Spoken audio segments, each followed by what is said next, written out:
सुस्वागतम सुस्वागतम सुस्वागतम. ऐतिहासिक डॉक्टर बाबासाहेब आंबेडकर बहुउद्देशीय उत्कर्ष प्रतिष्ठानच्या डॉक्टर बाबासाहेब आंबेडकर प्रबोधन भवनामधील बुद्ध धम्म संस्कार सभागृहामध्ये उपस्थित सर्व सन्माननीय मान्यवरांचं मी संस्थेच्या वतीनं हार्दिक स्वागत करतो. सर्वांना सप्रेम जय भीम. आज आपल्यामध्ये बौद्ध समाजासाठी भूषण असलेले सन्माननीय अनिल रणवीर साहेब, सायंटिस्ट आणि संचालक central pollution control board, ministry of environment, forest and climate change, Bharat सरकार हे उपस्थित आहेत. आपल्या संपूर्ण समाजासाठी अतिशय गौरवाची आणि अभिमानाची ही गोष्ट आहे आणि त्यांचा आपण आज भव्य नागरी सत्कार इथे करणार आहोत. ह्या सत्कार समारंभाचं अध्यक्षस्थान स्वीकारण्याकरता मी विनंती करेन ऐतिहासिक डॉक्टर बाबासाहेब आंबेडकर बहुउद्देशीय उत्कर्ष प्रतिष्ठानचे संस्थापक आदरणीय प्राध्यापक मुकुंद भारसाकडे सरांना. कृपया त्यांनी विचारमंचावर आपलं स्थान ग्रहण करावं. सोबतच मी विनंती करेन आजचे सत्कारमूर्ती सन्माननीय अनिलजी रणवीर साहेब यांनीसुद्धा विचारमंचावर स्थान ग्रहण करावं. सन्माननीय अमोल नवघरे साहेब, मिनिस्ट्री ऑफ डिफेन्स, भारत सरकार यांनासुद्धा विनंती त्यांनी विचारमंचावर आपलं स्थान ग्रहण करावं. ह्या ऐतिहासिक संस्थेचे संस्थापक सचिव सन्माननीय अशोक इंगळे सर यांना विनंती करेन त्यांनीसुद्धा विचारमंचावर विराजमान व्हावं. ह्या ऐतिहासिक संस्थेचे संस्थापक कोषाध्यक्ष सन्माननीय रमेश तायडे साहेब यांना विनंती त्यांनीसुद्धा विचारमंचावर विराजमान व्हावं. सन्माननीय गजानन भाऊ कांबळे साहेब, RPI नेते आणि नगरसेवक यांनीसुद्धा विचारमंचावर विराजमान व्हावं अशी मी त्यांना विनंती करतो. सन्माननीय राजेंद्र भाऊ पातोडे, युवा आघाडी वंचित यांनासुद्धा मी विनंती करतो त्यांनी विचारमंचावर विराजमान व्हावं. सन्माननीय संतोषजी शितोडे साहेब, MD possible machines private limited Nashik यांनीसुद्धा विचारमंचावर विराजमान होण्याची मी त्यांना विनंती करेन. विचारमंचावर विराजमान सर्व सन्माननीय मान्यवरांना मी विनंती करेन आपल्या आदर्शांचं पुष्प धूपदीपाने त्यांनी पूजन करावं.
सत्कार समारंभाचे अध्यक्ष आदरणीय प्राध्यापक भारसाकडे सरांचं पुष्पगुच्छ देऊन स्वागत करण्याकरता मी विनंती करेन सन्माननीय रवींद्र गणबहादूर साहेबांना.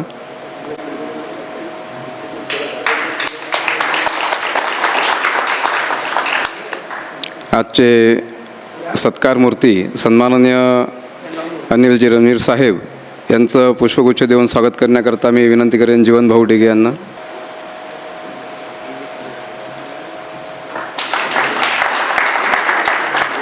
सन्माननीय अमोलजी नवघरे साहेब, रक्षा मंत्रालय, भारत सरकार यांचं स्वागत करण्याकरता राजेश तायडे साहेबांना मी विनंती करेन.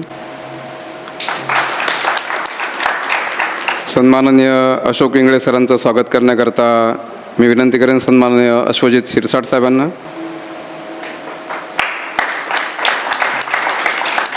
विचारमंचावर विराजमान सन्माननीय रमेश तायडे साहेबांचं स्वागत करण्याकरता मी विनंती करेन सन्माननीय विष्णू डोंगरे साहेबांना.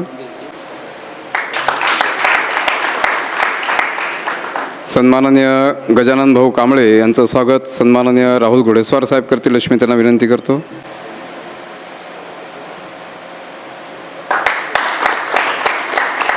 सन्माननीय राजेंद्र भाऊ पातोडे यांचं स्वागत करण्याकरता मी विनंती करेन सन्माननीय दर्शन मोरे साहेबांना. सन्माननीय सचिन शितोडे साहेबांचं स्वागत करण्याकरता मी विनंती करेन सन्माननीय संतोष गवई साहेबांना. यानंतर आजच्या सत्कार समारंभाचं प्रास्ताविक करण्याकरता मी विनंती करेन सन्माननीय रवींद्र घनबहादूर साहेबांना.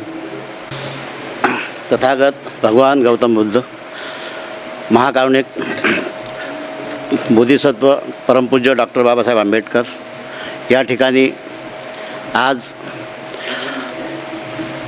सत्कारमूर्ती अनिल रणवीर साहेब, जे की भारत सरकार environment pollution control board, ministry of environment and climate change Bharat सरकारमध्ये कार्यरत आहेत आणि त्यांच्या सत्कारासाठी आपण या ठिकाणी सर्व उपस्थित झालेलो आहोत. या कार्यक्रमाचे अध्यक्ष आदरणीय भारसाकडे सर, मंचावर उपस्थित सर्व मंडळी, आणि आज हा जो सत्काराचा समारंभ आपण या ठिकाणी आयोजित करत आहोत त्याचं मुख्य कारण असं आहे की या भारतामध्ये हे एक पहिलं प्रतिष्ठान आहे की ज्यांनी लोकांच्या सहभागामधून हे संपूर्ण वास्तू उभी केली आणि भारसाकडे सर मागील 30 वर्षापासून ह्या कार्यक्रमामध्ये कार्यरत आहेत आणि हे पहिलं सर वास्तू आहे भारतामध्ये की जिथे समाजाच्या सहभागातून हे आपण कार्य उभं केलेलं आहे साहेबांनी. त्याचप्रमाणे जे सत्कार मूर्ती आहेत ते अत्यंत कमी वयामध्ये, म्हणजे pollution control board, central pollution control बोर्डचं डायरेक्टर होण्याकरता 57-58 वर्ष लागतात त्या सर्व्हिसच्या काळामध्ये, परंतु सरांनी 40 वर्षामध्ये हे सगळं करून दाखवलं. हा आपल्या समाजासाठी अत्यंत गौरवाची बाब आहे. आणि अशी मूर्ती, असे व्यक्तिमत्व जेव्हा अकोल्यात येतात तेव्हा त्यांना आपण या ठिकाणी येऊन त्यांचा सत्कार करायला पाहिजे. आपलं हक्काचं व्यासपीठ आहे प्रतिष्ठान, इथे जेही लोक समाजामध्ये चांगलं कार्य करतात त्यांचा आपण सत्कार करत असतो. या आधीसुद्धा सामाजिक कार्यामध्ये किंवा सरांसारख्या शैक्षणिक कार्यामध्ये ज्यांनी काम केलेलं आहे आणि त्याच्या शिक्षणाच्या भरोशावरती ह्या पदावर पोहोचलेले आहेत, हे आपल्यासाठी, आपल्या युवकांसाठी, आपल्या तरुणांसाठी हे एक खूप गौरवाची बाब आहे. तर या ठिकाणी आपण आता सरांचा पुढील कार्यक्रम खंडेराव सर करतील असं विनंती करतो. धन्यवाद सर. मी विनंती करेन सन्माननीय अर्जुन बुधनेर साहेबांना त्यांनी कृपया विचारमंचावर स्थानापन्न व्हावं. अर्जुन बुधनेर साहेब. सन्माननीय अर्जुन बुधनेर साहेबांचं पुष्पगुच्छ देऊन स्वागत करण्याकरता मी विनंती करेन प्राध्यापक BN बोरकर सरांना.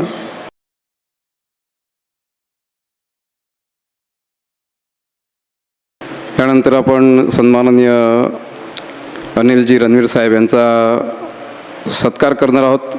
इथे सत्कार करण्याकरता बरीच मंडळी जमलेली आहे. मित्रांनो, डॉक्टर बाबासाहेब आंबेडकरांना जी संधी मिळाली त्यांनी ती संधी मिळवून घेतली अतिशय कष्टानं आणि त्या संधीचं सोनं करत आपल्या आयुष्याचं सोनं त्यांनी करून दिलं.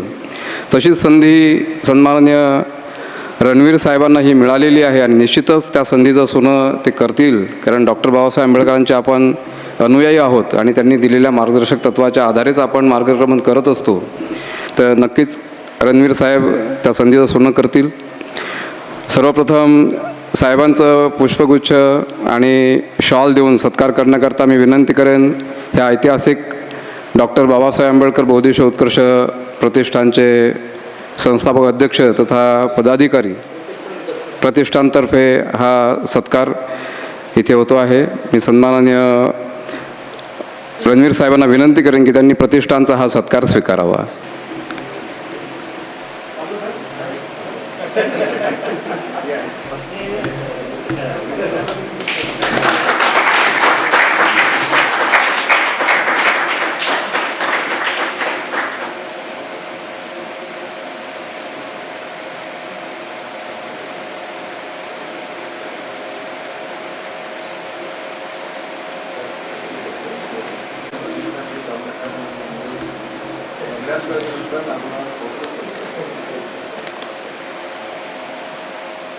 सन्माननीय गजानन भाऊ कांबळे हे आजचे सत्कार मूर्ती रणवीर साहेबांचा पुष्पगुच्छ देऊन सत्कार करतील.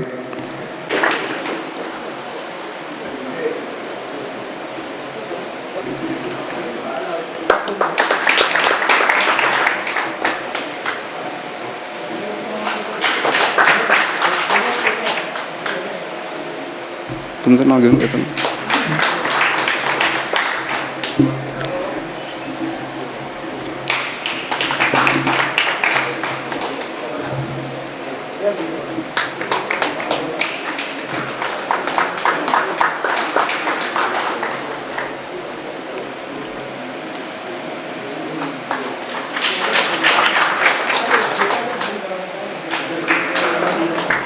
सन्माननीय संतोष दाभाळे, राष्ट्रपाल वानखडे, प्रवीण डोंगरे, सचिन गवई, रोहित वानखडे, हिरा घुमरे, सचिन पालकर, पवन कसबे, संकेत कांबळे, वैभव वानखडे, कमलेश कांबळे, शैलेश कांबळे, रोहित हिवराळे, सुधीर भोजने, दीपक पाटील, संतोष कांबळे, सौरभ नवघरे, सूरज वाडेकर, सचिन घुमरे, राजू पालकर हे सर्वच जण सन्माननीय रणवीर साहेबांचा सत्कार इथे करत आहेत.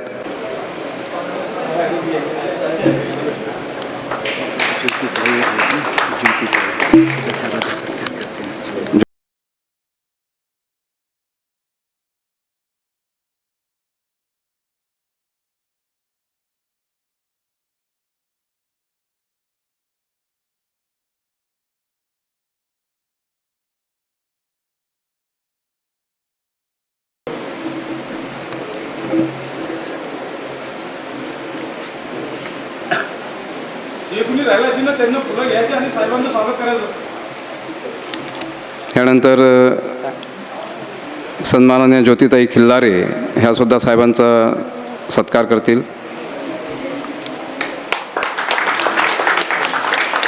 आकाशभाऊ शिरसाट, अशोका सेना आणि त्यांची टीम हे सुद्धा साहेबांचा सत्कार करतील.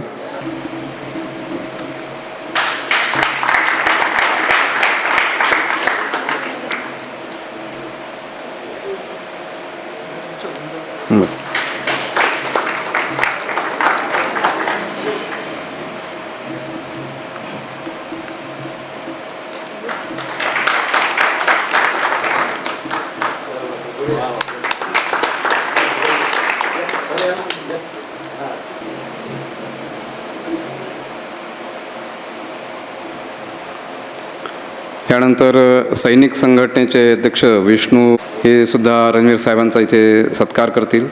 सत्यशील ग्रुप वाले घेऊन घ्या आता सगळे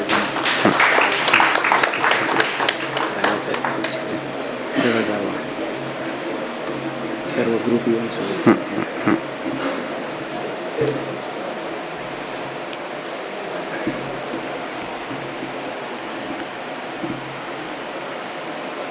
ग्रुप दगडपारवा ह्या सर्वच टीमनी वर यायचं आहे. साहेबांचा सत्कार ही संपूर्ण ग्रुपची सदस्य सत्यशील ग्रुप दगडपारवा.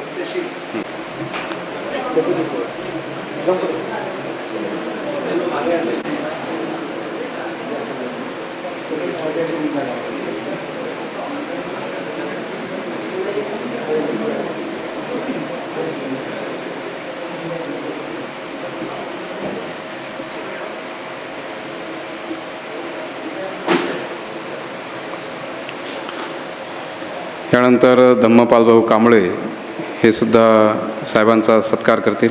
अजित दिनेश राजू यांना सुद्धा स्वागत करायला हे करतील. Abhijit sir, Dinesh sir, Raju sir हे सुद्धा साहेबांचा सत्कार करतील. सर्वांनी जोरदार टाळ्या वाजवायच्या आहेत.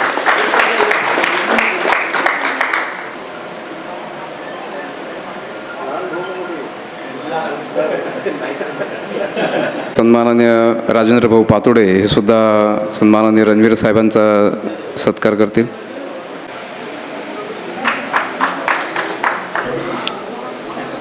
मी मान्यवरांना बसण्याची विनंती करेन. सत्कारानंतर काही मनोगतं आपण इथे ऐकणार आहोत. तत्पूर्वी ज्यांनी हा कार्यक्रम इथे घडवून आणलेला आहे, आपल्याला सन्मान्य अनिलजी रणवीर साहेब यांची ओळख करून दिली, त्यांना इथपर्यंत आणलं आणि आपल्याला ही संधी उपलब्ध करून दिली असे सन्माननीय अमोल नवघरे साहेब, रक्षा मंत्रालय, भारत सरकार यांचा स्वागत सत्कार करण्याकरता सन्माननीय सैनिक संघटना त्याचे सर्व पदाधिकारी हे त्यांचा स्वागत सत्कार करतील अशी मी विनंती करतो. मध्ये असल्यामुळे सैनिकांचं त्यांच्यावर विशेष प्रेम आहे आणि जेव्हा जेव्हा ते अकोल्यात येतात तेव्हा सैनिकांचे जे काही प्रश्न आहेत, प्रॉब्लेम आहेत, ते सोडवण्याचा ते सातत्यानं प्रयत्न करतात.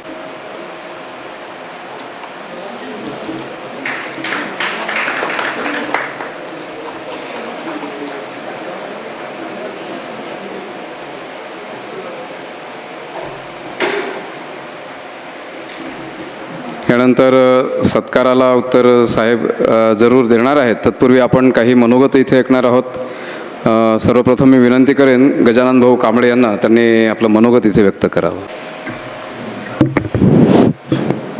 महाकारुणी तथागत गौतम बुद्ध, परमपूज्य डॉक्टर बाबासाहेब आंबेडकर, छत्रपती शिवाजी महाराज, महात्मा ज्योतिबा फुले, अण्णाभाऊ साठे, मौलाना अब्दुल कलाम, माता रमाई, माता भीमाई, सर्व महापुरुषांना त्रिवार अभिवादन.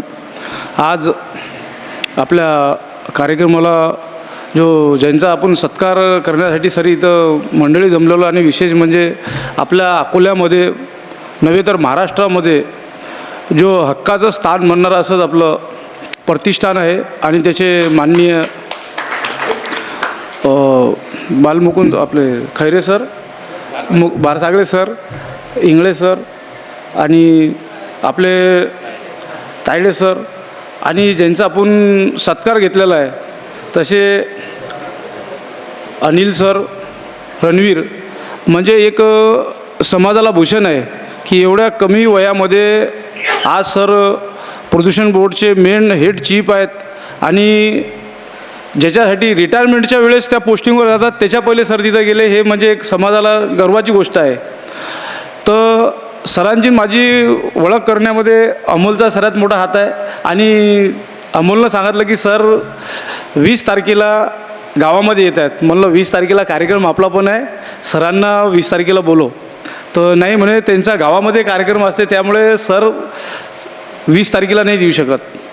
तर मग ठीक आहे म्हणलं आता गेट टुगेदर सरचं एक सत्काराच्या भाण्यानं एक म्हणजे समाजामध्ये कसं आहे की समाजाचा व्यक्ती एवढ्या मोठ्या पोस्टवर आहे आणि समाजाला माहिती होत नाही. तर त्या कारणानं एक साहेबांना एक असं मोहीम राबवला पाहिजे की प्रत्येक जिल्ह्यामध्ये ज्या ज्या ठिकाणी आपला समाज आहे त्या ठिकाणी जाऊन एक समाजाचा माध्यमातून एक समाजाला आपल्या वतीने जे काय प्रोत्साहन करता येईल ते करणं आहे की तिथपर्यंत तुम्ही कसे पोहोचले. आज बारसागळे सर आहेत आपले आणि इथून विद्यार्थी घडवण्याचं काम करतात. तसंच की समाजामध्ये जे जे मोठ्या मोठ्या पदावर व्यक्ती गेलेले आहेत त्यांना समाजासाठी काहीतरी करण्यासाठी समोर आलं पाहिजेत आणि सरांचंही समाजाविषयी मोठं योगदान आहे की मी परत एक वेळा सांगतो की सरांना ज्या वेळेस हे प्रतिष्ठानचं काम चालू केलं होतं तर काही लोकांना विश्वास बसत नव्हता सर. पण आज रोजी ज्या वेळेस प्रतिष्ठान आपल्या विदर्भामध्ये सर सर्वात मोठं सरांना स्कीम चालू केलेली आहेत आणि इथून ज्या मुलांची परिस्थिती नाही आहे त्या मुलांना सर शिकवण्याचं काम करत हे सर्वात मोठी म्हणजे समाजासाठी गर्वाची गोष्ट आहे.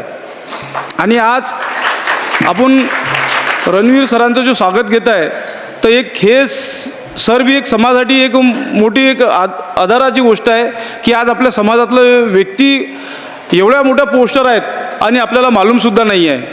तर सर मी एकच म्हणतो की अकोला जिल्हा हा चळवळीचा बालेकिल्ला आहे. म्हणजे ज्या ज्या वेळेस अकोल्याच्या लोकांना ज्या ज्या आंदोलनामध्ये सहभाग घेतला ते आंदोलन सक्सेस झालेलं आहे आणि इथं समाजाचं नेतृत्व करणारे भरपूर नेते आहेत. म्हणजे समाज आपल्या इथं अकोला जिल्ह्यामध्ये भरपूर मोठा समाज आहे. 25% समाज आपल्या अकोल्यामध्ये आहे सर. आणि ज्या ज्या वेळेस बी आंदोलन झाले तर जोपर्यंत अकोला जिल्हा आंदोलनामध्ये पोहोचत नाही बाहेर तोपर्यंत आंदोलनं बी आपल्या इथले सक्सेस होत नाहीत. म्हणून सांगण्याचा उद्देश एकच आहे सर की आज अशा जिल्ह्यामध्ये तो आपला सत्कार होत आहे की जिथून चळवळ उभी राहते. मराठवाडा आपण जसं नाव घेतो तसं अकोला जिल्हाही त्याचा एक केंद्रबिंदू आहे की अकोल्यामध्येही समाजाचा विषय प्रत्येक व्यक्तीला स्वाभिमान आहे आणि प्रत्येकाला राहायला पाहिजे. मी एकच सांगतो सर की आज रोजी बौद्ध समाजाच्या वतीने आपला छोट्याशा म्हणजे छोट्याशा संख्येमध्ये आपण कार्यक्रम घेतला असेल, पण जरूर सर पुढच्या वेळेस आम्हाला तुम्ही वेळ द्या की खरोखर समाजाचं जे आपल्या एरियामधले बौद्धविहार आहेत, जिथं जिथं बौद्धविहार आहेत, जिथं आपल्या भिक्खू संघ राहतात, संघटना आहेत, त्या संघटनेला सांगून सर आम्ही एक असे जे समाजातले आपल्यासारखे भरपूर अधिकारी वर्ग मोठा आहे त्यांना रीतसर बोलून आपण याच्यापेक्षाही मोठा कार्यक्रम घेऊ. एकदम आज आपण एकदम गडबडमध्ये कार्यक्रम झालेला आहे, तरीही सर तुमचं बौद्ध समाजाच्या वतीने तुमचा नागरिक सत्कार करतो. आणि परत तुम्ही इथं पुढच्या वेळेस जेव्हा याल तर मी एक गोष्ट सांगतो सर की समाजातले जेवढेही संघटना असतील, जेवढेही पक्ष असतील सर, ते तुमच्या स्वागतासाठी येतील. इथं एवढं बोलतो आणि थांबतो. जय भीम.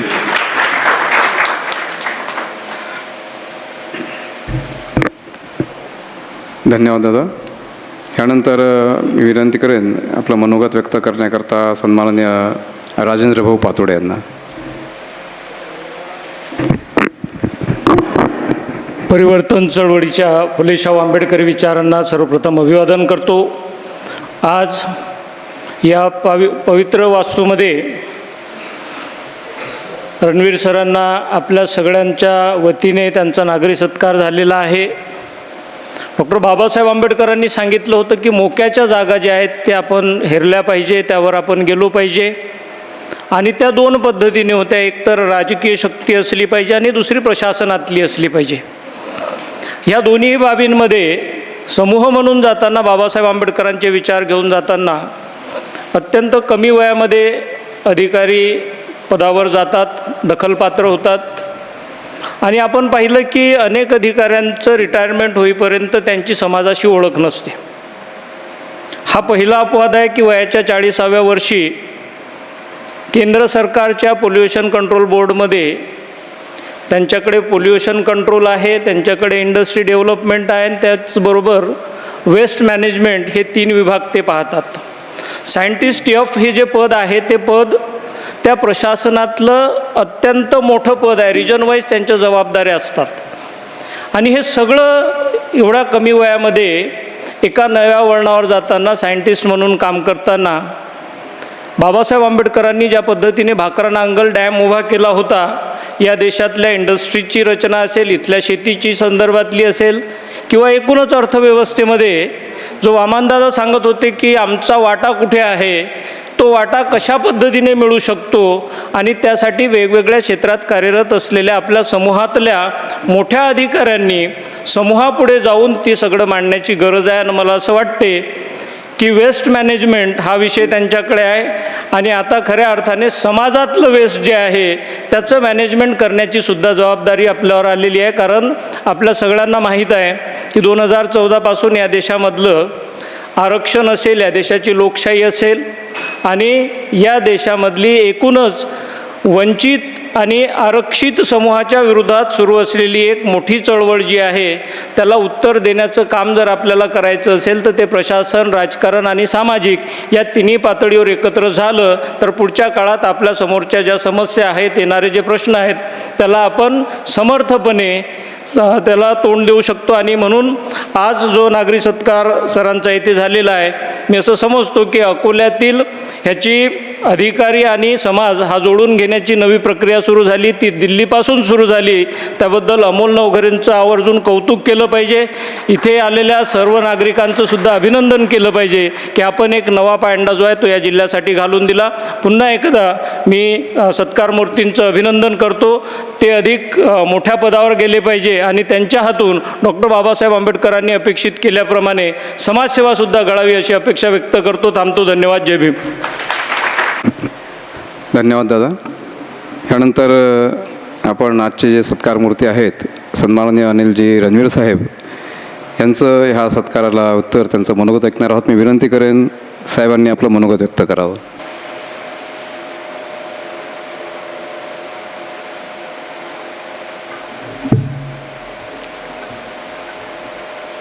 सर्वांना मैत्रीपूर्व जय भीम. महाकारुणिक तथागत गौतम बुद्ध, भारतीय घटनेचे शिल्पकार डॉक्टर बाबासाहेब आंबेडकर, माता रमाई, माता सावित्रीबाई फुले या तमाम महापुरुषांना प्रथमतः मी विनम्र अभिवादन करतो. तसेच आजच्या मंचाधीशीन असलेले आजच्या या प्रतिष्ठानचे अध्यक्ष भारसागळे सर आणि त्यांची टीम जी आहे पदाधिकारी, गजानन भाऊ कांबळे, राजेंद्र पातोडे साहेब आणि तमाम जमलेल्या माझ्या बंधू आणि भगिनींनो, आपल्या सर्वांना माझा नमस्कार आणि जय भीम. आज आपण येथे सर्व एकत्र आलो आहोत ही माझ्यासाठी एक अत्यंत आनंदाची बाब आहे. आणि हा जो सत्कार आहे, जो आपल्या मातीचा सत्कार असतो, तो कधीही माणूस विसरू शकत नाही. म्हणजे असे सत्कार, आता माझं प्रमोशन झाल्यामुळे माझ्या ऑफिसला पण बरेच सत्कार झाले आणि वेगवेगळ्या ठिकाणी बरेच सत्कार झाले, पण जो आपल्या आपल्या माणसाचा जो सत्कार होतो त्याला म्हणजे तुम्ही शब्दामध्ये त्याची परतफेड नाही करू शकत. त्याच्यामुळं मी जो तुम्ही सत्कार केलेला आहे तो मी प्रथमतः स्वीकार करतो. आणि हा जो सत्कार केलेला आहे हा क्षण माझ्यासाठी खूप अभिमानाचा क्षण आहे. आणि हा जो सत्कार झालेला आहे याच्याबद्दल मी थोडंसं माझं मनोगत व्यक्त करतो. आता सगळ्यांना वाटत असेल की आता मी या पोस्टवर गेलेला आहे, पण मी पण तुमच्यासारखाच एक छोट्या कुटुंबातून आलेला आहे. माझ्या आईवडिलांना सर आता जरी विचारलं तुम्ही की तुमचा मुलगा काय करते, तर फक्त ते एवढंच सांगू शकतील की तो एक गव्हर्नमेंट जॉबला आहे, म्हणजे भारत सरकारमध्ये नोकरीला आहे आणि त्याला पगार चांगली आहे, एवढंच सांगू शकतील. पण माझी पोस्ट काय किंवा मी काय करतो हे आत्ता पण ते सांगू शकत नाही. तर माझं याच्यातून एवढंच एक सांगणं आहे की आपण जे रिझन देत बसतो ना की आमची घरची परिस्थिती चांगली नाही आहे, त्याच्यामुळं मी शिकू शकत नाही, तर कोणतीही परिस्थिती किंवा कोणतेही काम आपल्यासाठी दुर्मिळ नसतं किंवा आपल्यासाठी कोणतीही गोष्ट अचीव करण्याची असेल तर आपल्याला कोणतंही कारण देऊन चालत नाही. तर मी सगळ्यांना एकच विनंती करतो की तुम्ही खूप खूप शिकावं. जसं बाबासाहेबांचं स्वप्न होतं, शिका, संघटित व्हा आणि संघर्ष करा. आपले लोक काय करतात, शिकतात आणि त्याच्यानंतर काय होते, मी माझं बघतो, तुम्ही तुमचं बघा, तर संघटित होत नाहीत. पण इथे आल्याच्यानंतर मला एक गोष्ट कळाली की इथे सगळ्या जे काही आहेत, इथे वेगवेगळ्या पार्टी आहेत किंवा काही आहेत, या सत्काराच्या निमित्तानं किंवा याच्यासाठी तुम्ही एकत्र आलात, ती पण खूप चांगली बाब आहे. आणि हा जो प्रतिष्ठानने हा जो उपक्रम केलेला आहे की स्वतःच्या पैशामधून हे एवढं मोठं भव्य वास्तू निर्माण केलेलं आहे. आणि या वास्तूचा उपयोग मला पण वाटत असेल, म्हणजे मला पण वाटत आहे की जसे छोटे छोटे प्रोग्राम होत असतील आणि हा खूप मोठा एक संदेश जातो याच्यामध्ये लोकांमध्ये की आपल्या जातीतले लोकसुद्धा एवढं मोठं काम करू शकतात. आणि संस्थेची जी खरी ताकद असते ती त्या संस्थेशी किती लोक जोडले गेलेले आहेत याच्यावर असते. आणि समाजाचा विकास, प्रगती आणि परिवर्तन हे फक्त या योजनांनी होत नाही, तर लोकांच्या सहभागाने होते. आता जसं अमोलनी सांगितलं होतं की आपण 6:30चा टायमिंग ठेवला आहे, पण मला यायला थोडासा उशीर झाला, तरीसुद्धा आपण एवढा वेळ माझ्यासाठी थांबलात याच्यावरून कळतं की तुम्ही किती एकजूट आहेत. आणि ही एकजूटपणा हाच आपल्या समाजासाठी एक पुढे घेऊन जाणारा एक दुवा आहे. आपल्या समाजामध्ये अनेक समस्या आहेत. आता जसं सांगितलं की सगळेजण म्हणतात की आमच्याकडं घरची परिस्थिती नाही, कुणाची फायनान्शियल कंडिशन नसते चांगली. त्यापैकी आपण जर विचार केला तर याच्यामध्ये शिक्षण, रोजगार, शेती, आरोग्य आणि आर्थिक अडचण म्हणजे फायनान्शियल जे काही आहे ती आपल्या याच्यामध्ये भेडसावणारा एक मोठा प्रश्न आहे. पण या प्रत्येक समस्येवर उपाय शोधण्याची ताकद आपल्या एकतेमध्ये आहे. जर तुम्ही सगळेजण मिळून जर कोणती गोष्ट करायची ठरवली आणि त्याचं मूर्तिमंत उदाहरण म्हटलं तर ही प्रतिष्ठानचा ही भव्य वास्तू आहे. जेव्हा भारसागळे सरांनी जेव्हा सुरुवात केली असेल तर मला नाही वाटत सर तुमच्यासोबत कुणी जुडलं असेल, तुम्ही एकट्याने सुरुवात केली. पण आज ही एवढी जी ताकद जमा झालेली आहे ती तुमच्या एवढ्या म्हणजे 30 वर्षापासून, आता भाऊंनी सांगितलं की 30 वर्षापासून तुम्ही काम करत आहात, तर हे फलित तुम्हाला इन्स्टंट मिळत नाही. तर याच्यासाठी तुम्ही एक 30 वर्षे दिलेत तुमच्या जीवनातले, तेव्हा कुठे तुम्हाला हा समाज आपल्यासमोर दिसत आहे. आणि आपण जर सकारात्मक विचार केला आणि प्रामाणिक प्रयत्न केले तर परस्पर सहकार्य ठेवल्या तर कोणतेही ध्येय हे अशक्य नाही आहे, हे या गोष्टीतून आपल्याला समजून येतो. आपल्या तरुणांनी नवीन कौशल्ये शिकली पाहिजेत, महिलांना आत्मनिर्भर बनवले पाहिजे आणि शेतकऱ्याने आधुनिक तंत्रज्ञानाचा स्वीकार केला पाहिजे. आता काय होते, बरेच जण म्हणतात की आपण एवढं शिकतो पण आपल्याला नोकरीच नाही लागत. पण आता तुम्ही म्हणाल की गव्हर्मेंट जॉब पण लिमिटेड आहेत, तर माझं एक तुमच्यासाठी एक माझी रिक्वेस्ट आहे किंवा माझं एक प्रतिपादन आहे तुमच्यासाठी की जसं आपण शिक्षणामध्ये पुढे जात आहोत तर कोणतंही शिक्षण घेतलं तर कधी वाया जात नाही. तर शिक्षण घ्या, शिक्षण घेतल्याच्या नंतर तुम्ही तुमची स्वतःची इंडस्ट्री निर्माण करा किंवा तुम्हाला तुमच्याशी पूर्वक स्किल डेव्हलपमेंटवाले प्रोग्राम करा आणि त्याच्याशी रिलेटेड तुम्ही त्या क्षेत्रामध्ये स्वतःचा एक बिझनेस तयार करा. जसं आता मंचावर आपले सचिन शितोळे साहेब आहेत, यांनी फक्त सरकारी नोकरीच्या मागे न लागता त्यांनी स्वतःचा बिझनेस डेव्हलप केलेला आहे. तर आजच्या घडीला आपल्या याच्यामध्ये सचिन शितोळेसारखे असे दरवर्षी कमीत कमी 4 ते 5 लोक तयार व्हावे आणि त्याच्यासाठी जे काही फायनान्शियल हेल्प लागेल किंवा त्याच्यासाठी वेगवेगळ्या स्कीम्स असतात, भारत सरकारच्या पण असतात आणि महाराष्ट्र सरकारच्या पण असतात. तर मी या मंचावरून सर तुम्हाला सगळ्यांना एक आव्हान करू इच्छितो की जर कुणी असा एंटरप्रेनर तयार होणार असेल, कुणी जर स्वतःचा बिझनेस करणार असेल तर त्याच्यासाठी लागणारी जे काही स्कीम्स असतात त्या स्कीमची माहिती मी अमोल थ्रू तुम्हाला देण्याचा प्रयत्न करेल किंवा तुम्हाला जे काही मार्गदर्शन लागेल तर ते मी करायला तयार आहे. आणि अशा स्कीम खूप साऱ्या आहेत, म्हणजे सेंट्रल गव्हर्नमेंटच्या खूप साऱ्या स्कीम आहेत.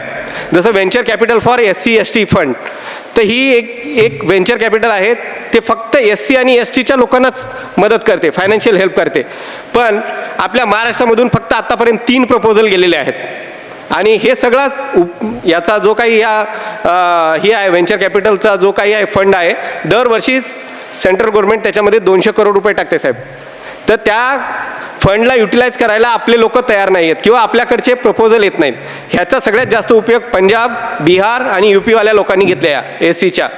तर मी आपल्या सर्वांना एक रिक्वेस्ट करू इच्छितो की तुम्ही जर काही करणार असाल, तुम्ही जर काही बिझनेस करणार असाल तर त्याच्यासाठी मी तुम्हाला हेल्प करायला तयार आहे.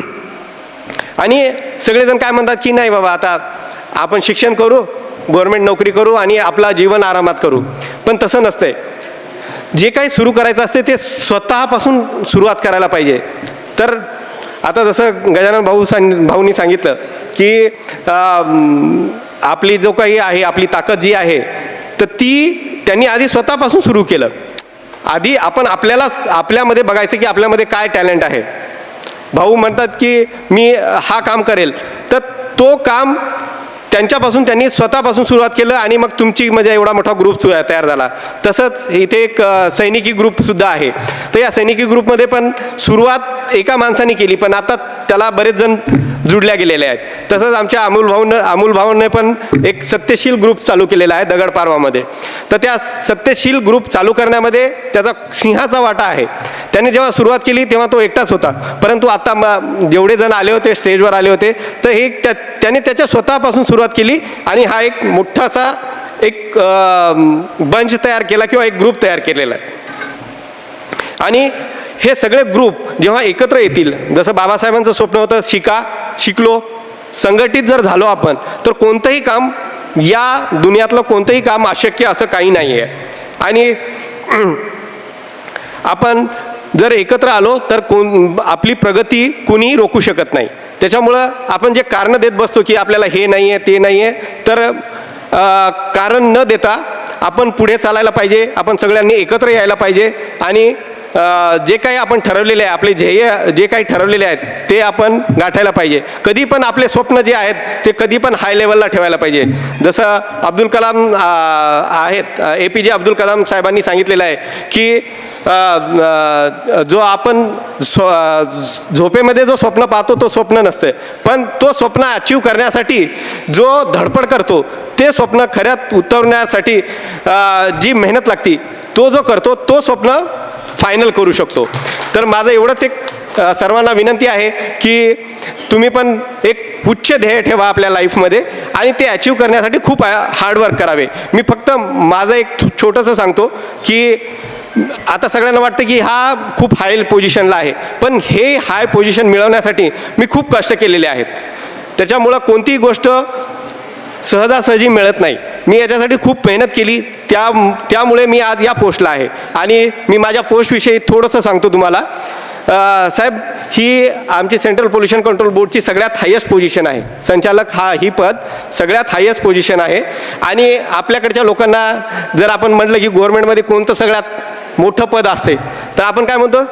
कलेक्टर असते, बरोबर आहे की जिल्ह्याचा कलेक्टर म्हणजे आपल्यासाठी खूप मोठा झाला. पण मी तुम्हाला एवढंच सांगू इच्छितो की मी ज्या पोस्टवर आहे तर आणि हे जे कलेक्टर्स असतात, हे कलेक्टर साहेब माझ्यापेक्षा 4 लेवलनी कमी आहेत. म्हणजे माझ्यापेक्षा मी त्यांच्या वर आहे.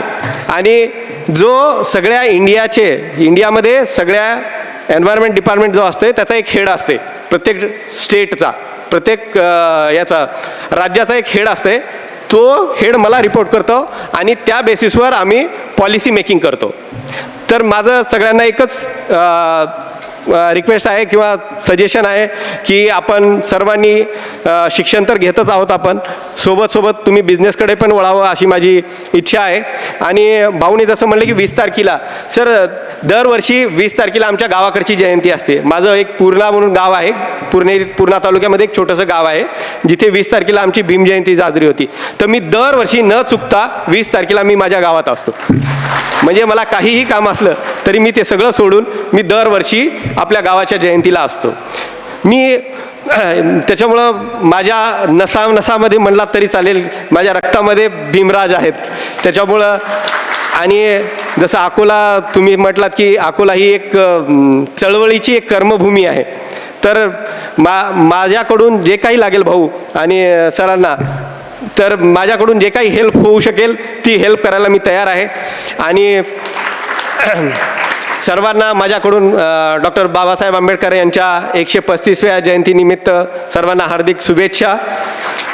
आणि प्रतिष्ठान तसंच सैनिक कल्याण मंच आणि कांबळे भाऊ या सर्वांनी माझा जो हा नागरी सत्कार केला त्याबद्दल मी सगळ्यांचा ऋणी आहे. आणि स्पेशली म्हणजे आपल्या दोघांमध्ये, म्हणजे या ग्रुपमध्ये, प्रतिष्ठानमध्ये आणि माझ्यामध्ये जो दुवा आहे अमोल नवघरे, याचा मी म्हणजे माझ्याकडून मी धन्यवाद हे करतो. आणि त्याच्यामुळे हे शक्य झालेलं आहे. आणि मी खरंच भारावून गेलेला आहे की एवढा मोठा सत्कार तुम्ही केलात, त्याबद्दल मी खरंच मनापासून तुमचे आभार मानतो आणि मी थांबतो. धन्यवाद. जय भीम.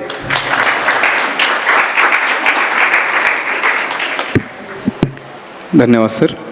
ह्यानंतर आजच्या ह्या भव्य नागरी सत्कार समारंभाचे अध्यक्ष आदरणीय प्राध्यापक भारसाकडे सरांना मी विनंती करेन त्यांनी आपलं अध्यक्षीय भाषण करावं.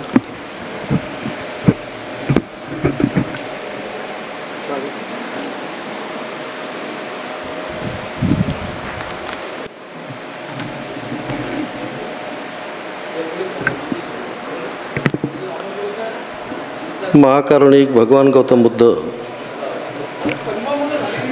संत कबीर, संत रविदास, महात्मा ज्योतिबा फुले, सावित्रीबाई फुले, सुभेदार रामजी आंबेडकर, राजर्षी शाहू महाराज, बोधिसत्व डॉक्टर बाबासाहेब आंबेडकर, माता भीमाई, माता रमाई, संत गाडगे बाबा यांच्या समग्र मानवी विचारांना विनम्र अभिवादन. आजच्या विचारमंचावर सत्कारमूर्ती अनिलजी रणवीर साहेब, त्याचबरोबर विचारमंचावर विराजमान अतिथी म्हणून अमोलजी नवघरे साहेब, अशोक इंगडे सर, रमेश तायडे साहेब, गजानन भाऊ कांबळे साहेब, राजेंद्र भाऊ पातोळे साहेब, सचिन शिंतोळे साहेब आणि त्याचबरोबर प्रास्ताविक ज्यांनी केलं रवींद्रजी घनबहादूर साहेब आणि समस्त सत्कार करणारी सन्माननीय मंडळी, माझ्या बंधू आणि भगिनींनो, माझ्या मित्रांनो,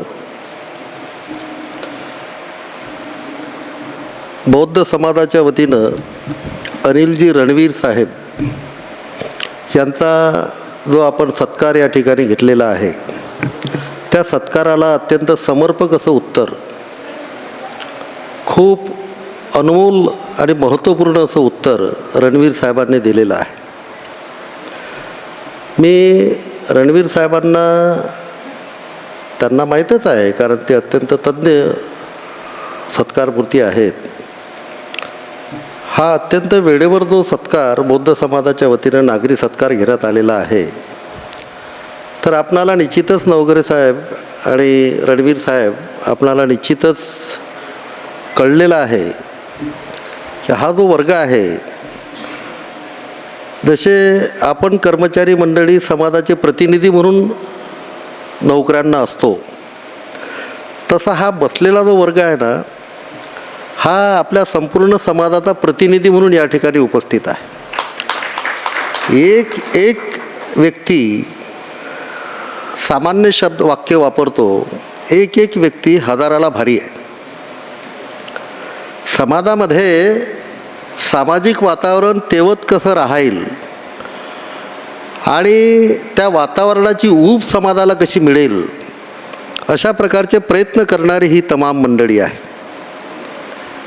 या ठिकाणी गजानन भाऊ कांबळे साहेब आहेत, राजेंद्रजी पातोळे साहेब आहेत आणि ही तमाम असणारी मंडळी ही खूप प्रभावपूर्ण समाजामध्ये परिणामकारक अशा प्रकारचे कार्य करणारी मंडळी आहे. आणि म्हणून यांनी सगळ्यांनी पुढाकार घेऊन जो हा नागरी सत्कार घेतलेला आहे, तर हा सत्कार अख्ख्या बौद्ध समाजातर्फे आहे हे सूर्यप्रकाशापेक्षाही स्पष्ट आहे. आणि याच्या तोडीचं उत्तर आतापर्यंत जेवढे काही या ठिकाणी मुद्दामून सांगतो, आपलं हे सगळ्यांचं ऐतिहासिक प्रतिष्ठान आहे. या ठिकाणी महाराष्ट्राच्या चीफ सेक्रेटरीपासून तर सगळी मंडळी येऊन व्याख्यानं दिलेली आहेत. महाराष्ट्राचे किमान 8-10 सेक्रेटरी या ठिकाणी येऊन खूप समाजशील पद्धतीनं व्याख्यानं दिलेले आहेत. देशातील 16 राज्याचे लोक, दिल्लीपासून तर इकडे असणाऱ्या कन्याकुमारीपर्यंत जेवढे राज्य आहेत, त्याच्यातील अत्यंत समाजशील पद्धतीनं वागणारे जे काही राज्य आहेत, तसे सगळेच आहेत.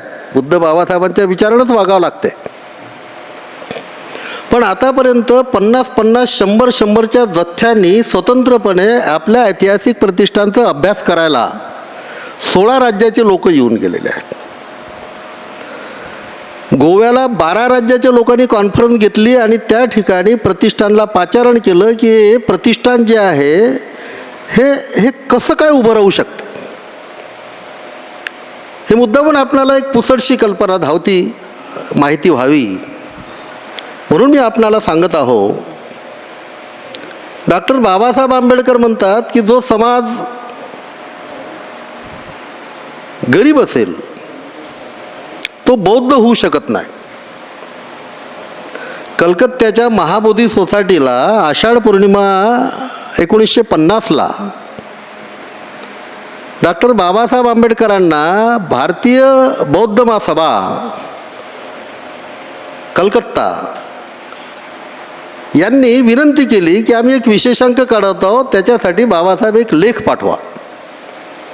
त्या लेखामध्ये बाबासाहेबांनी हे विधान केलेलं आहे. आतापर्यंत लाखो प्रती निघालेल्या आहेत, करोडो म्हटलं तरी चालेल, त्या लेखाच्या करोडो प्रती निघालेल्या आहेत. या 70-75 वर्षात काही वाचता आलं नाही विचारवंतांना, मला तर काही कळत नाही.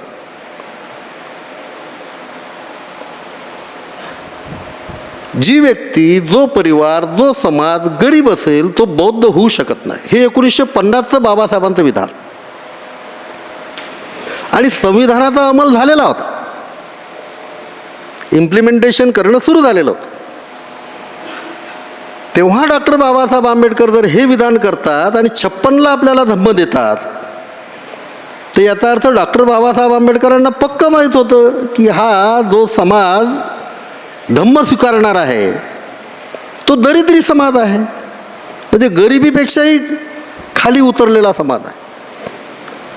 4 वेळा गरीब म्हटलं की दरिद्री होतो माणूस. गरीब गरीब गरीब आहे म्हणजे दरिद्रीच म्हणणं बाबा. आणि म्हणून डॉक्टर बाबासाहेब आंबेडकरांना माहीत होतं की हा समाज दारिद्र्यात खितपत पडलेला आहे. आणि मी तर विधान करून राहिलो की जे गरीब असतील ते बौद्ध होऊ शकत नाहीत. मग 56मध्ये धम्म बाबासाहेबांनी तर गरिबांनाच दिलेला आहे ना. मग का डॉक्टर बाबासाहेब आंबेडकर काय असत्य बोलले का? होऊच शकत नाही. कोणाची म्हणण्याची छातीही नाही. तसं आता सन्माननीय रणवीर साहेब, आम्ही आतापर्यंत रणधीरच ऐकलं कामनाधाम. आम्ही आतापर्यंत रणधीर म्हणजे तुम लढो मैं धीर देता. पण इथं रणवीर आहेत ना. रणधीरपेक्षा 100 पटीनं श्रेष्ठ असणारं रणवीर आहे, जे आपल्याला भीमा कोरेगावची आठवण करून देणारा शब्द आहे. आणि म्हणून डॉक्टर बाबासाहेब आंबेडकरांनी जबाबदार पूर्ण अशा प्रकारचं विधान जे केलेलं आहे, तर डॉक्टर बाबासाहेब आंबेडकर आपले महामानव असे आहेत की जे करतील ते बोलतील, जे बोलतील ते करतील.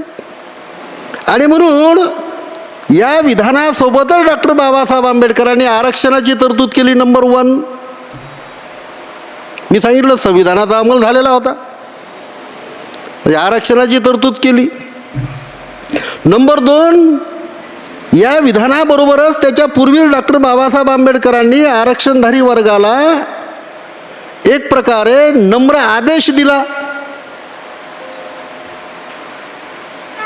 की तुम्ही आपल्या कमाईचा 20वा हिस्सा नियमित दिला पाहिजे. या 2 भरोशावर डॉक्टर बाबासाहेब आंबेडकरांनी हे विधान केलं की तुम्ही गरीब आहात बरं,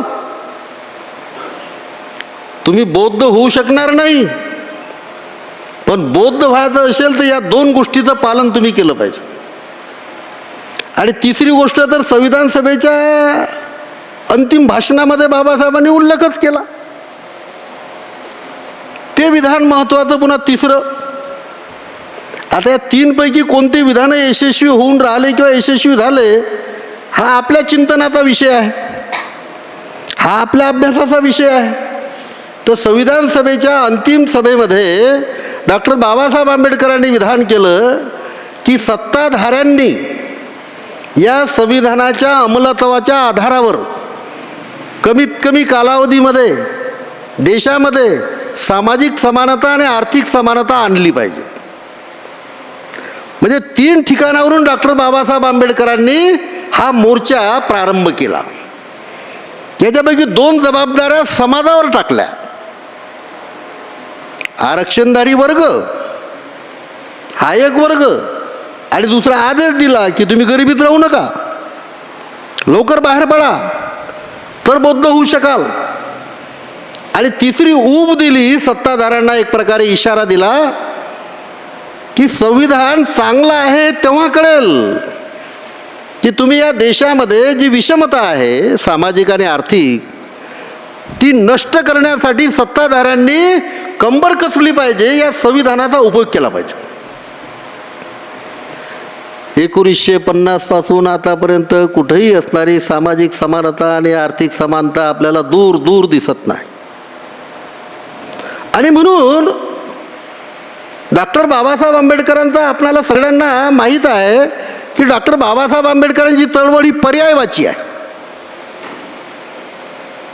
डॉक्टर बाबासाहेब आंबेडकर पर्याय दिल्याशिवाय राहत नव्हते, कारण ते सोशल सायन्सेसचे या जगातील सगळ्यात मोठे विचारवंत आणि विद्वान होते. सामाजिक शास्त्राचे डॉक्टर बाबासाहेब आंबेडकर जगातील सगळ्यात मोठे हे विचारवंत गाजलेले आहेत. मग ते समाजशास्त्र असेल, तो इतिहास असेल, ते राज्यशास्त्र असेल, ते अर्थशास्त्र असेल, ते सांस्कृतिक शास्त्र असेल, जे नीतिशास्त्र असेल, हे सगळे शास्त्र सामाजिक शास्त्रामध्ये येतात आपल्याला माहीत. पुन्हा तमाम सामाजिक शास्त्राचे प्रगाढ पंडित ज्याला म्हणतो आपण, जागतिक स्तरावरचे अजूनही रेकॉर्ड ब्रेक काम आहे. आणि म्हणून डॉक्टर बाबासाहेब आंबेडकरांनी पर्यायवाची प्रत्येक गोष्ट केलेली आहे. ते काय असणार आहे आपल्या मॅथमॅटिक्ससारखं नाही 1 + 1 = 2. ते नॅचरल सायन्सेसचा पार्ट झाला. सोशल सायन्सेसमध्ये आपणाला अपवाद गृहीत धरून चालावं लागतं. आणि म्हणून माझ्या मित्रांनो, डॉक्टर बाबासाहेब आंबेडकरांचं तत्त्वज्ञान हे पर्यायवाची होतं. गडिओ तुम्ही सुधारता का, तसा आपल्याला इशारा दिला होता की महाराजांनी सुधारलं नाही तर मला बायकॉट करायला लागेल बरं त्या खेळावर, त्या लोकांवर मला बहिष्कार टाकावा लागेल. हे डॉक्टर बाबासाहेब आंबेडकरांचा पर्यायवाची. जर तसं नाही केलं तर असं होईल. महाड चौदार तळा सत्याग्रह तुम्ही यशस्वी नाही होऊ दिला. काळाराम मंदिर प्रवेश यशस्वी नाही होऊ दिला. हा विचारायचा बा की बाबासाहेब काय त्या पाणी प्यायला तिथे गेले का. पण मॅसेज आहेत, तुम्हाला संधी देऊन राहिलो, रिफॉर्म व्हा, बदला.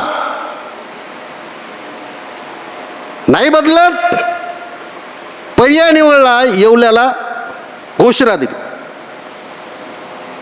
दिली, त्याला पर्याय बाबासाहेबांनी 1950ला आपणाला धम्म दिला. डॉक्टर बाबासाहेब आंबेडकरांचं तत्त्वज्ञान हे पर्यायवाची आहे. म्हणजे याच्यामध्ये काय, याच्यामध्ये स्कोप राहतो, आपल्याला स्कोप राहतो. आणि म्हणून 3 गोष्टी जे बाबासाहेबांनी सांगितलेल्या होत्या की आरक्षणधारी वर्गानं आपल्या कमाईचा नियमितपणे 20वा हिस्सा दिला पाहिजे, नंबर 1. नंबर 2, सत्ताधाऱ्यांनी त्या पद्धतीनं आर्थिक समानता आणण्याचा प्रयत्न केला पाहिजे. आणि मग 3रा मुद्दा डॉक्टर बाबासाहेब आंबेडकरांनी जो आपल्याला सांगितला आहे, हे लक्षात घ्या, हे याच्यासाठी आहे, तुम्ही या गोष्टीच्या मागं लागलं पाहिजे, या 2 गोष्टींच्या. त्याचं कारण आहे, तुम्ही या गरिबीतच खिप्पत पडले तर तुम्ही बौद्ध नाही होऊ शकत. म्हणजे एकीकडे चेतना देऊन टाकली आपल्याला. याचा विचार करू जाता माझ्या मित्रांनो, प्रतिष्ठानला जे देशभरातून स्टडीसाठी मंडळी जी येऊन राहिली, हा जो मुद्दा मी आपल्याला सांगितला, आपल्याला सगळ्यांना माहीत आहे, नवघरे साहेबांना निश्चितच, नवघरे साहेब आणि रणवीर साहेबांना निश्चितच याची कल्पना आहे. तो हा मुद्दा मी याच्यासाठी सांगून राहिलो आहे की येणाऱ्या 5 ते 7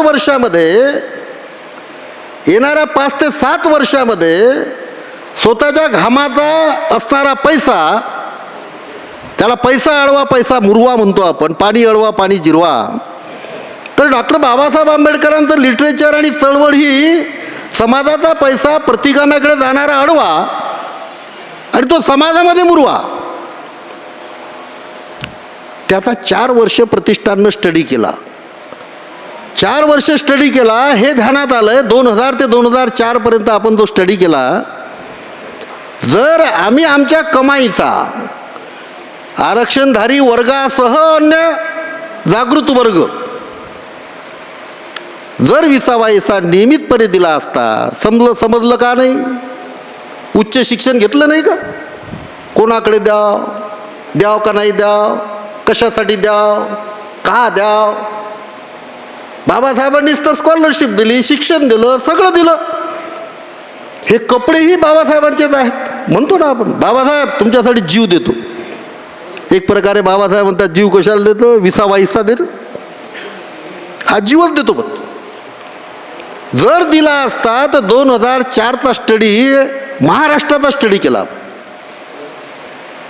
ऑन ॲन ॲव्हरेज प्रत्येक जिल्ह्यामध्ये 2004ला, 4च्या नंतर तर खूप पाणी वाहून गेलं 26 पर्यंत. 2004चा निष्कर्ष हा सांगतो आहे की जर कर्मचाऱ्यांनी आरक्षणधारी वर्गानं चपराशापासून सुपर क्लास 1 पर्यंत त्या वर्गानं, त्याच्यामध्ये मी इन्क्लूड आहो, मी 35 वर्ष लेक्चरशिप केली. सत्य ते मांडलं पाहिजे ना. आणि म्हणून एवढी तज्ज्ञ मंडळी आपली या ठिकाणी आहे, रणवीर साहेबांसारखी, आणि आपण सगळी मंडळी. तर माझ्या मित्रांनो, जर कंटिन्यू 20वा हिस्सा दिला असता तर किमान प्रत्येक जिल्ह्यात ॲव्हरेजली 4000 कोटीचं काम आपलं झालं असतं. 4000 कोटीचं काम. मी कॉमर्सचा एक मास्टर आहो, मी ब्लॅकबोर्डवर हे सिद्ध करून नम्रपणे देऊ शकतो. 22 प्रतिज्ञा, ब्रह्मा विष्णू महेशला देव मानणार नाही, गौरी गणपतीची पूजा करणार नाही. दुसऱ्या दिवशी उठलं की हा पोराला, पोरीला, भावाला, बहिणीला, नातवाला घेऊन RSSच्या शाळा कॉलेजमध्ये जाते. काय तर म्हणते, महापोर्ग त्या कॉन्व्हेंटमध्ये आहे, महापोर्ग भारत विद्यालयात आहे, महापोर्ग न्यू इंग्लिशमध्ये आहे, महापोर्ग न्यू इरामध्ये आहे, मोरीदेवीमध्ये आहे, खंडेलवालमध्ये आहे, स्वावलंबीमध्ये आहे, आदर्शमध्ये आहे, नूतनमध्ये आहे. हा ना, हे का प्राध्यापक भारताकडेच्या आबाजीच्या शाळा कॉलेजला आहेत का? ते प्रत्येक प्रत्येक जिल्ह्यामध्ये 70 to 90% असणाऱ्या कॉन्व्हेंट टू सिनियर कॉलेजेस हे प्रतिगाम्यांचे आहेत. मग आता स्वाभिमानाचं काय झालं? मी ब्रह्मा विष्णू महेशला देव मानणार नाही, गौरी गणपतीची पूजा करणार नाही. मग तिथं जाऊन काय काय ते काय नमो तस्स भगवतो म्हणायला लावतात का आपल्या पोरांना? गणपतीची सुट्टी, गणपतीची आरती, देवीची आरती. मग या मुलांवर संस्कार गेल्या 70 वर्षातून जे होऊन राहिलेले आहेत, हा कुठला स्वाभिमानी समाज पुढे येऊन राहिलेला आहे? आणि म्हणून 4,000 कोटीत काय झालं असतं प्रत्येक जिल्ह्याच्या? ठीक आहे ना, बॉम्बे मोठा जिल्हा आहे, पुणे मोठा जिल्हा आहे, नागपूर मोठा जिल्हा आहे, नगर जास्त मोठा जिल्हा आहे, आपले लहान लहान जिल्हे, सरासरी 4,000 कोटीचं काम काय झालं असतं? समाजाच्या मालकी हक्काच्या असणाऱ्या प्रत्येक जिल्ह्यामध्ये किमान 5 कॉन्व्हेंट, 10 हायस्कूल, 5 कॉलेजेस, एक इंजिनिअरिंग कॉलेज, एक मेडिकल कॉलेज, एक agriculture college. Doctor Babasaheb Ambedkar म्हणते काय? अरे बाबासाहेबांसारखा तर जागतिक अर्थतज्ञ कोण नव्हता. अरे हो ना, तू काय आहेस? Reserve bank of India problem of the रुपीच्या आधारे म्हणजे आमच्या बापानं काढले. अरे बापानं काढली ना, तर बाप काय म्हणत? बाप से बेटा सवाई असला पाहिजे. बाबासाहेब म्हणतात ना, बाप से बेटा सवाई असला पाहिजे. मग आता गेल्या 100 वर्षापासून डॉक्टर बाबासाहेब आंबेडकरांचा उदो त्यांना काय आपण सर्टिफिकेट देणार आहोत का काय? मग त्यांची एक ओळ वाचायची, तेवढं काम करायचं जमिनीवर उभं राहून. आपली एकही पतसंस्था समाजाची, पोटापाण्यासाठी तर पतसंस्था काय, शाळा काय, वाचनालय काय, व्यायामशाळा काय, पोटापाण्याचा काढला ना, गरजच होती, त्यात का वाईट थोडा आहे. पण समाजाच्या मालकीची पतसंस्था आहे का? समाजाच्या मालकीची बाबासाहेब कोऑपरेटिव्ह बँक आहे का? समाजाच्या मालकीचे उद्योग झाले आहे का? आता रणवीर साहेबांनी सांगितलं की उद्योग खूप मोठी चांगली संधी आलेली आहे, त्या संधीचं चीज केलं पाहिजे आपण. आणि म्हणून गेल्या 70-80 वर्षामध्ये या गोष्टीला आपण हात नाही लावला. सकाळी उठलं, दे गमाय जोगवा, आमच्यासारखा कोणीच शिकला नाही. ब्राह्मणाची बरोबरी आम्हीच करतो. कुठून शिकला? ब्राह्मणाच्या शाळेतून. आता काय झालं? उच्च शिक्षण घेतलं, आता काय पाहिजे? नोकरी द्या. बाबासाहेबांनी परावलंबी समाज थोडा सांगितलेला आहे. आणि म्हणून डॉक्टर बाबासाहेब आंबेडकरांचा हा 20वा हिस्सा, बाबासाहेबांसारखा करुणा असलेला व्यक्ती तथागत बुद्धाच्या नंतर कोणीच नाही आहे. काय म्हणतात बाबासाहेब? 20वा हिस्सा द्या. म्हणजे काय? अनेक ग्रॅज्युएट झालेल्या लोकांना पटकन विचारलं 20वा हिस्सा किती, तर म्हणते 20%. आमच्या शिक्षणाची बरोबरी आम्ही ब्राह्मणांच्या बरोबरीनं शिक्षण घेतलं. म्हणजे एवढी तर असणारी कल्पकता आणि चतुराई आणि असणारं जे काही त्याला समयसूचकता म्हणतो, बाबासाहेबांनी एवढी करुणा तथागतानंतर कोणाकडे नाही. एवढं होऊन बाबासाहेब म्हणतात, अरे 100तले 95 तुम्ही ठेवा, 5 रुपये द्या. हा म्हणते काढू का 5 रुपये? अरे थांब, तुला पगार 2 लाख आहे. 100तले 5 कुठं काढतं? 2 लाख पगार, 3 लाख पगार, 4 लाख पगार, लाखातले 5,000, 3 लाख पगार, प्रत्येक महिन्याला 15,000 दिले पाहिजे. प्रत्येक महिन्याला 15,000 दिले पाहिजे. Very continue. कोणाला द्या? तू निघणं घराच्या बाहेर. लोकांवर विश्वास ठेवत नाही, हा स्वतः काम करत नाही. शिक्षण बाबासाहेबांनीच दिलं. आणि म्हणून बाबासाहेब म्हणतात, अरे 95% तुम्ही ठेवा, मीच दिले ना पैसे. तुमचा स्वाभिमान तुम्हीच म्हणता ना, मीच दिला. कबाळ कष्ट करणाराही बाबासाहेबांचा स्वाभिमान राखतोय ना. आणि म्हणून 95 रुपये तुमच्याजवळ ठेवा, 95%. कारण नोकरी करणाऱ्याला इतरांच्या सोबत राहावं लागतं. तुमचे कपडे लत्ते बदलले पाहिजे, तुमचे घरदार बदलले पाहिजे, तुमचं राहणीमान बदललं पाहिजे, मुलांचे दप्तर बदलले पाहिजे, मुलांच्या शाळा बदलल्या पाहिजे, त्यांचे कोचिंग क्लासेस बदलले पाहिजे. आणि म्हणून 95% तुम्ही ठेवा, 5% गरीब समाज तुमच्या बरोबरीने आणण्यासाठी गरीब समाजासाठी द्या. आज 5 ते 7% जो आरक्षणदारी वर्ग आहे, रिटायरमेंट नंतर डगमगून राहिलेला आहे.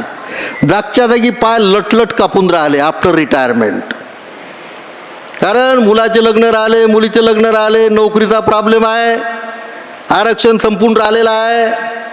गोरगरीब लोक त्यांनी ओळखलं. आता गोरगरीब लोकांनी ओळखलं, अरे आपण मोर्चे काढले यांच्यासाठीच, गोठोळे बांधले, शिळ्या भाकरी घेतल्यात, मोर्चे काढले यांच्यासाठीच, आवाज दिला की आपण हजर.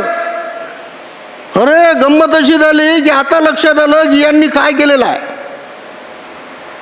त्यामुळे माझ्या मित्रांनो, आता आरक्षणधारी वर्गाची काही खैर नाही. आणि 90% समाज जो खेड्यापाड्यात झोपडपट्ट्यांमध्ये राहतो, तो समाज मनातल्या मनात त्यांचा जीव तुटते. अरे आम्हाला उन्हातानात काम करण्याची सवय आहे, आता पुढे तुमचं कसं होईल. तुम्हाला ऊन लागेल, तुम्हाला AC पाहिजे, तुम्हाला कूलर पाहिजे, उन्हात जाणार नाही, रिझर्वेशन बंद होऊन राहिलं. आता मोर्चे काढायला आम्ही तयार नाही, त्याचं कारण आहे आता आम्हाला समजलं काही फायदा नाही.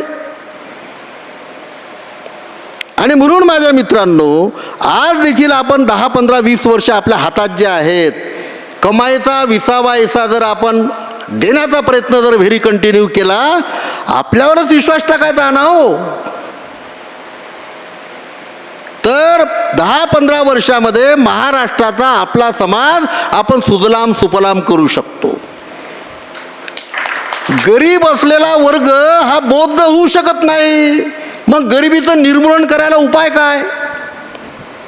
समता निर्माण करण्यासाठी बुद्धाचा विचार आपल्या सोबत आहे. आमचा तर असणारा रिक्षावालाही पंडिताला सांगतो ना, बुद्ध धम्म पंडिताला सांगतो, पाय असा करून सांगतो त्याला की आमच्या बाबासाहेबांनी समानता सांगितलेली आहे, पंचशील दिलं साहेब, चोरी करू नका, खोटं बोलू नका, व्यभिचार करू नका, हिंसा करू नका, नशापाणी करू नका. तो पंडित रिक्षात बसलेला म्हणते, अरे तू रिक्षा चालून राहिला का मला तत्वज्ञान सांगून राहिला? अरे सरळ पहा तिकडे, तुझी पॅन्ट फाटलेली आहे म्हणते. फक्त तत्वज्ञान पुढे गेलं आणि कृती जर मागं राहिली माझ्या मित्रांनो, तो गुलामगिरी आल्याशिवाय राहत नाही. एवढा सुंदर विचार बुद्धाचा आपल्याला बाबासाहेबांनी दिला, त्याच्या सोबतीला जर आर्थिक विचाराची जोड नसेल तर माझ्या मित्रांनो, तेच सध्या असणाऱ्या गव्हर्नमेंटचे प्रयत्न चालू आहेत. शिक्षण कसं कमजोर होईल, आपले मुलं कसे शिकणार नाहीत, आणि शिकले तर डिग्री खिशात येत काहीच नाही, असं शिक्षण द्या. आणि म्हणून माझ्या मित्रांनो, आपण आता तरी त्याग केल्याशिवाय, डॉक्टर बाबासाहेब आंबेडकर म्हणतात, त्यागाशिवाय उन्नती होऊ शकत नाही. या दृष्टिकोनातून आपण आपल्या 10-15 वर्ष जे आपल्याजवळ आहेत, त्या दृष्टिकोनातून आपण त्यागाकडे वळलो पाहिजे. असे अनमोल रत्न आपले अधूनमधून आपल्याला जे दिसतात, असे कमी लोक आहेत. आता सन्माननीय राजेंद्र पातोळे साहेबांनी सांगितलं की ते रिटायरमेंटपर्यंत दिसतच नाही बऱ्याचदा. हे वयाच्या 30-35 वर्षापासून समाजामध्ये आहेत. डॉक्टर बाबासाहेब आंबेडकर काय म्हणतात अशा उच्च श्रेणीच्या अधिकाऱ्यांबद्दल? कलेक्टर असो, कमिशनर असो, साहेबांसारखे डायरेक्टर असो, वगैरे वगैरे असे उच्च श्रेणीचे अधिकारी. तर बाबासाहेब काय म्हणाले होते, आमचा अधिकारी त्या गावामध्ये जेव्हा जातो त्यावेळेला त्यानं तिथं जर बदली झाली तर तेथील असणाऱ्या आपल्या एरियामध्ये प्रत्येक रविवारला एरिया निवडून तिथून राऊंड मारला पाहिजे. कलेक्टर असेल, अरे कलेक्टर साहेब आले, आपले साहेब आहेत, बघा भीमनगरमधून आलेले आहेत, बघा त्या शांतीनगरातून आलेले आहेत, बघा पंचशील नगरात आलेले आहेत. का? आता जसं रणवीर साहेबांनी सांगितलंय की आपल्याला फक्त बहाणे नको आहे. बहाणे हे काहीच करू देत नाहीत माणसाला. आणि म्हणून आपला विल पॉवर एवढा आहे, आपण जिथं पाय टाकू तिथून पाणी कळू माझ्या मित्रांनो, एवढा विल पॉवर आहे आपल्यामध्ये. म्हणून आपला कलेक्टर, आपला SP, आपले कमिशनर, अशी मंडळी, डायरेक्टरसारखी मंडळी आपल्या एरियात जेव्हा जाते, जसं साहेबांनी सांगितलं 20 एप्रिल माझ्या गावामध्ये मी त्या ठिकाणी हजर असतो. म्हणजे तेथील असणाऱ्या लोकांचा विल पॉवर एवढा वाढतोय. अरे कोण म्हणते आपण काही होऊ शकत नाही, हे बघा ना. आणि म्हणून माझ्या मित्रांनो, हा संदेश बाबासाहेबांनी दिलेला आहे. आपल्या ऐतिहासिक प्रतिष्ठानमध्ये मी रणवीर साहेबांना सांगू इच्छितो की येणाऱ्या 5 ते 7 वर्षामध्ये, ते आपले श्याम तागडे साहेब एक वेळ आले होते व्याख्यान द्यायला, secretary of the Maharashtra government. तर ते आल्यानंतर त्यांना जेव्हा सांगितलं, जवळपास 1,500-2 हजार लोक कार्यक्रमाला होते, तर त्यांना सांगितलं की 5 ते 10 वर्षात, त्याला होऊन गेला आता 3 वर्ष, आता 5 ते 7 वर्ष, तर त्यांना सांगितलं 5 ते 10 वर्षामध्ये आपल्या ऐतिहासिक प्रतिष्ठानचं पर डे उत्पन्न 1 ते 1.25 कोटी राहणार आहे. पर डे उत्पन्न 1 ते 1.25 कोटी राहणार आहे. त्यांना पुन्हा सांगितलं, बसलेल्या लोकांना असं नाही झालं पाहिजे की हा भावनिक बोलून राहिला का, किंवा तुम्हाला वाटत असेल मी भावनिक होऊन मला 1 ते 1.25 लाख म्हणायचं होतं, मी चुकून 1 ते 1.25 कोटी म्हटलं. असं चुकून नाही म्हटलं, हे बरोबरच म्हटलं. 1 ते 1.25 कोटी उत्पन्न प्रति दिवसाचं 5 ते 10 वर्षामध्ये होणार आहे, हे तेव्हा सांगितलं. आता 3 वर्ष गेले, आता 5 ते 7 वर्ष सांगून राहिलो आपण. त्याचं कारण आहे. मग त्यांनी कार्यक्रम झाल्यानंतर म्हटलं, सर मी कलेक्टर रँकचा माणूस असताना देखील मी एवढ्या वर्षाचं काम केलं, नागपूरमध्ये 75 लाखाच्या वर माझं काम नाही झालं. आपले मोठे माणसं आहेत, आणि ते खरंच त्यांना सांगितलं मी, म्हणजे खरं आहे. त्यांना म्हटलं, साहेब कुठं तुम्ही IAS कॅडरचे माणसं, कुठं आम्ही मास्तर माणसं. तुम्ही एक्सलंट आहात, आमच्या मास्तर लोकाला खूप टाईम आहे, वेळच वेळ आहे. त्यातल्या त्यात कॉलेजमध्ये असणाऱ्यानं तर 1-2 पिरियड घेतला की मोकाटच असते तो. 2-2, 3-3 लाख पगार आहे. तुम्ही जर मास्तर असते, प्राध्यापक असते ना, तर तुम्ही आतापर्यंत कमीत कमी हजारो कोटीचं काम केलं असतं.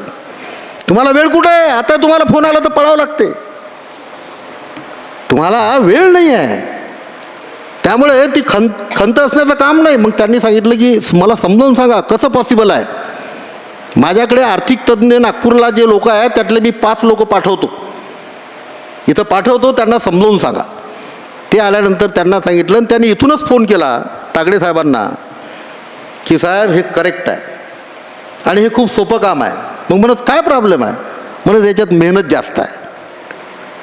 म्हणजे मेहनतशिवाय पैसा आला पाहिजे. अपेक्षा काय? चळवळकर्त्यांची मेहनतशिवाय पैसा आला पाहिजे. समाज गरीब आहे, कुठून देणार आहे? मोठ्या मुश्किलनं 5,000 लाईफ मेंबरशिप, मोठ्या मुश्किलनं एक वेळ देईल 50,000चं दान. कर्मचारी असला तरी हँड टू माउथच आहो ना आपण, किती झालं तरी. ठीक आहे, कंटिन्यू दिला पाहिजे. तर हे जेव्हाचे गहू तेव्हाचे मांडे, पाणी पूर्ण वाहून गेलं. आता जर म्हटलं की भारताकडे तू 4 कोटी रुपये कमावले बाबासाहेबांमुळे, चाल दे 20 लाख रुपये, तर मी हेच म्हणेल, राजो मी नोकरीला लागलो तेव्हा कुठे गेले होते तुम्ही? आता मीच तर कर्जबाजारी झालो. आपला समाज गरीबच आहे, आणि म्हणून परिश्रम घेतल्याशिवाय शक्य नाही. त्यामुळे प्रतिष्ठाननं त्यांना समजावून सांगितलं, आपण कमीत कमी 25 ते 30 इन्कम सोर्सेस आपण क्रिएट करत आहोत. आपली रिअल इस्टेट कंपनी क्रिएट झाली, आपली कन्स्ट्रक्शन कंपनी क्रिएट झाली, आपली असणारी अशोका एंटरप्राइजेस तयार झाली, प्रतिष्ठान टूर्स ट्रॅव्हल तयार झालं आहे, प्रतिष्ठान लँड डेव्हलपर्स LLP कंपनी तयार झाली, कोऑपरेटिव्ह फार्मिंग आपली तयार होत आहे, आपली सुभेदार रामजी आंबेडकर बँक पतसंस्था तयार झाली, डॉक्टर बाबासाहेब आंबेडकर कोऑपरेटिव्ह बँकेचा प्रस्ताव तयार करणं सुरू आहे. या 2-3 वर्षामध्ये तयार होईल. शेकडो ब्रँचेस त्याच्या राहतील, पतसंस्थेच्या शेकडो ब्रँचेस राहतील. रिअल इस्टेट कंपनी प्रतिगाम्याची प्रॉपर्टी खरेदी करणे आणि प्रतिगाम्याला विकणे, मारवाड्याची खरेदी करणे आणि गुजराताला विकणे, आलेला प्रॉफिट सामाजिक चळवळीसाठी घरी नाही न्यायचा. कन्स्ट्रक्शन कंपनी उभी केली, कन्स्ट्रक्शन सुरू, फ्लॅट विकला, आलेला प्रॉफिट प्रतिष्ठानला. येणाऱ्या 5 ते 7 वर्षामध्ये पर डे 1 ते 1.25 कोटी रुपयाचं उत्पन्न पर डे हे प्रतिष्ठानचं राहील. आणि आणि संकल्प कोणता? गव्हर्नमेंटचा एकही पैसा घ्यायचा नाही. आता शरद पवार आले होते. भीमरावजी आंबेडकर राष्ट्रीय कार्याध्यक्ष भारतीय बौद्ध महासभा आणि शरद पवार म्हणाले मी 10 कोटी रुपये देऊ इच्छितो. त्यांना म्हटलं नम्रपणे, साहेब आपला एकही पैसा पाहिजे नाही, आपला एकही पैसा पाहिजे नाही. त्याचं कारणही तुम्हाला सांगतो. म्हटलं तुम्हाला चांगलं माहीत आहे कारण त्या कारणांची उद्गाते तुम्हीच आहात मनात. म्हटलं फुकटची व्हॅल्यू नसते. त्यांना सांगितलं साहेब तुम्ही पैसा दिला की आम्ही दानाभान झालो. आमच्या गरीब समाजानं 250 कोटीचं काम केलेलं आहे. त्यांना सांगितलं आमच्या गरीब समाजानं 250 कोटीचं काम केलेलं आहे. येणारं टार्गेट 5 वर्षामध्ये 1000 कोटीचं होईल. येणाऱ्या 5 वर्षामध्ये 2000 कर्मचारी प्रतिष्ठानमध्ये असतील. आजच 150 कर्मचारी प्रतिष्ठानमध्ये आहेत. पर मंथ आपण 22 ते 25 लाखाचा पेमेंट करतो आहे. गव्हर्नमेंटचा एकही पैसा नाही. आपण तमाम मंडळी आपल्यासोबत आहे. मग राजेंद्रजी पातोळे साहेब असतील, गजानन भाऊ कांबळे असतील, आपण सगळे असाल, हे आपलं सगळ्यांचं आहे. आणि म्हणून माझ्या मित्रांनो, समाज जर स्वाभिमानी बनवायचा असेल तर तो स्वतःच्या पायावर उभा राहिला पाहिजे. डोकं साबूत आहे, खाली पॅरालिसिस झाला, कसं काय? खाली मजबूत शरीर आहे, डोक्यानं हलका आहे, कसं काय? तो सर्वांगीण विकास झाला पाहिजे. आपला समाज पैलवान आहे, आपला समाज पैलवान आहे. नम्रपणे प्रत्येकाला डेफिनेट माहीत आहे, पैलवान जो असतो का नाही त्याला खुराकची गरज असते. कारण तो कल्याणकारी काम करते, समाजासाठी धावून जाते. तसं आता या ठिकाणी बसलेली मंडळी, राजेंद्र भाऊ असतील, गजानन भाऊ असतील, कुठेही काही गडबड झाली तर त्या ठिकाणी हजर राहणारा वर्ग आहे. हा पुरोगामी समाज आहे. तसा बलदंड पैलवान जो असतो ते गाव त्याला पोचते. त्याला वेळेवर दूध द्या, वेळेवर खुराक द्या, त्याची जेवणाची तयारी झाली पाहिजे, मलखांब झाला पाहिजे, लाठाकाड्या झाल्या पाहिजे, लेझिम तयार झाला पाहिजे. तो आनंदी राहिला पाहिजे, तर पोरांना चांगलं शिकवेल, तयार करेल. अशा प्रकारे जसं पैलवान सुव्यवस्थित राहिला पाहिजे, तसा माझ्या मित्रांनो या देशासाठी आपला समाज पैलवान आहे. या देशासाठी आपला समाज, बौद्ध समाज पैलवान आहे. तो पैलवान मजबूत राहिला पाहिजे.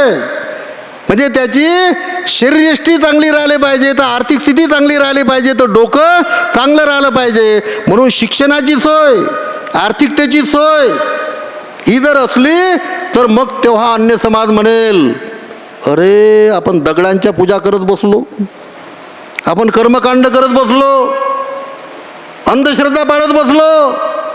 हा समाज पहा, अकोल्यामध्ये रणपिशेनगर, रामदास पेठ, आळशी प्लॉट, हे सगळे एरिये आमच्या बौद्धांचे आहेत. झोपडपट्ट्यांमध्ये दुसरे गेले. आणि मग मातंग म्हणतील, चर्मकार म्हणतील, भंगी म्हणतील, तेली, माळी, कोळी, लोहार, सोनार, धनगर, कुंभार म्हणतील अरे शेकडो वर्षापासून, हजारो वर्षापासून हे काय करत बसलो आपण.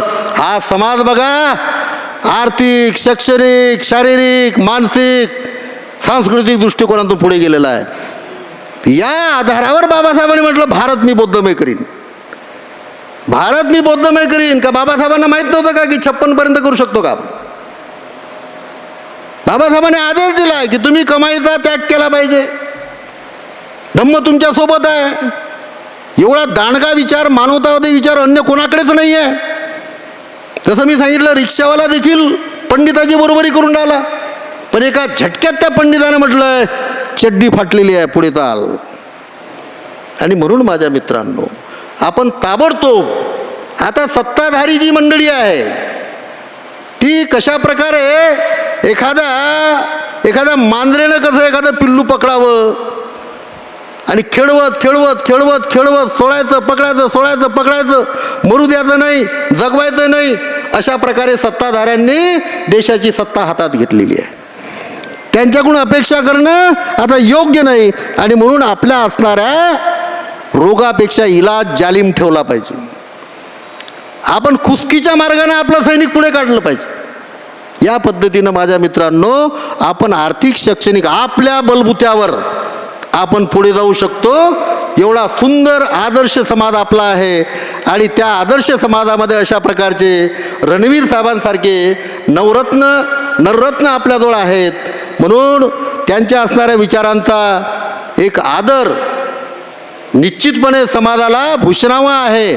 म्हणून या ठिकाणी आपण तमाम मंडळींनी आपले असणारे जी मंडळी विचारमंचावर बसलेली आहे त्या सगळ्यांनी प्रयत्न करून की अशी व्यक्ती समाजापुढे आली पाहिजे.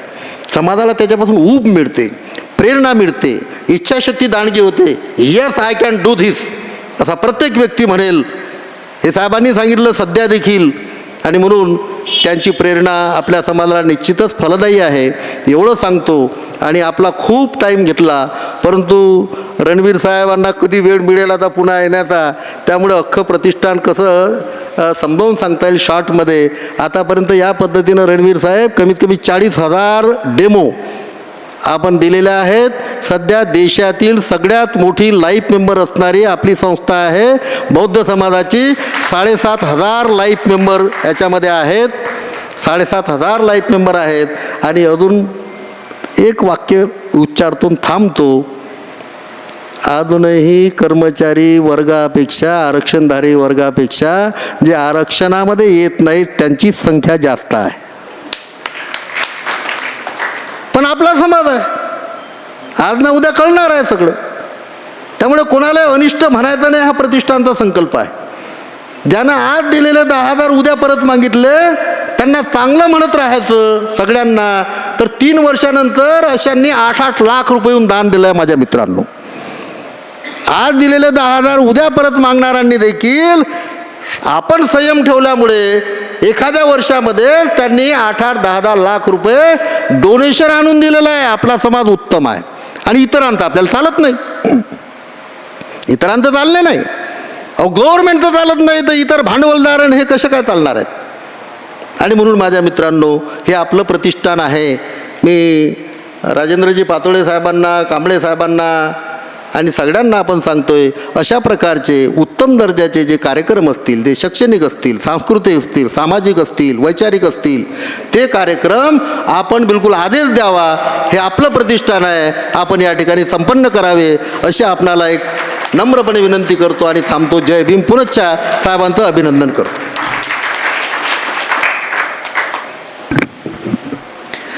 धन्यवाद सर. ह्यानंतर कार्यक्रमाच्या शेवटाकडे आपण आलेलो आहोत. मी आभार प्रदर्शन करण्याकरता विनंती करेन सन्माननीय राहुल घोडेस्वार साहेबांना.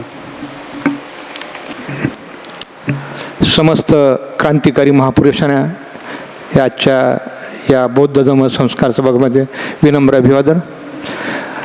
विचार मंचावर उपस्थित सत्कार मूर्ती आदरणीय अनिल गणवीर साहेब यांनी या ठिकाणी येऊन आपला अमूल्य वेळ देऊन आणि अमूल्य असं मार्गदर्शन केलं, त्याबद्दल या बौद्ध समाजाच्या वतीने त्यांच्या ठिकाणी आभार व्यक्त करतो.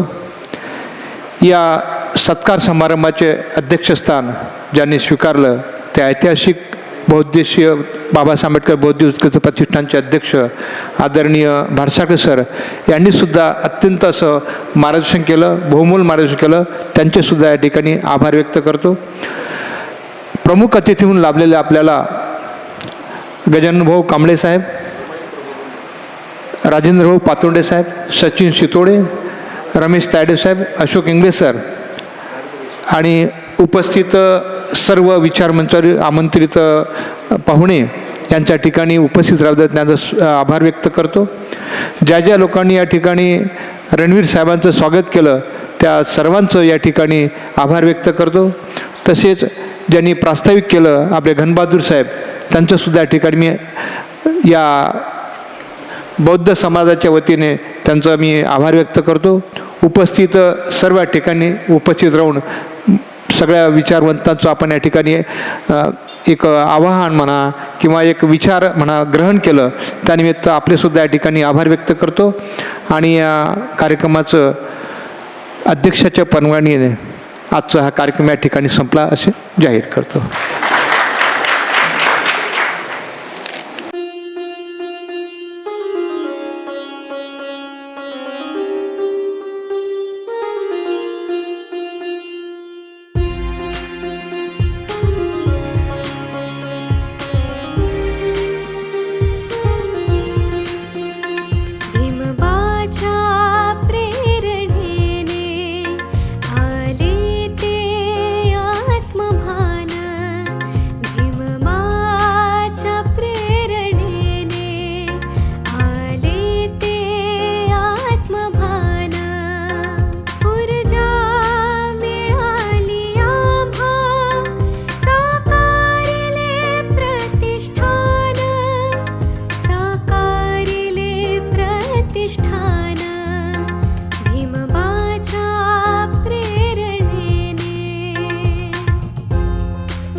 करू अवघे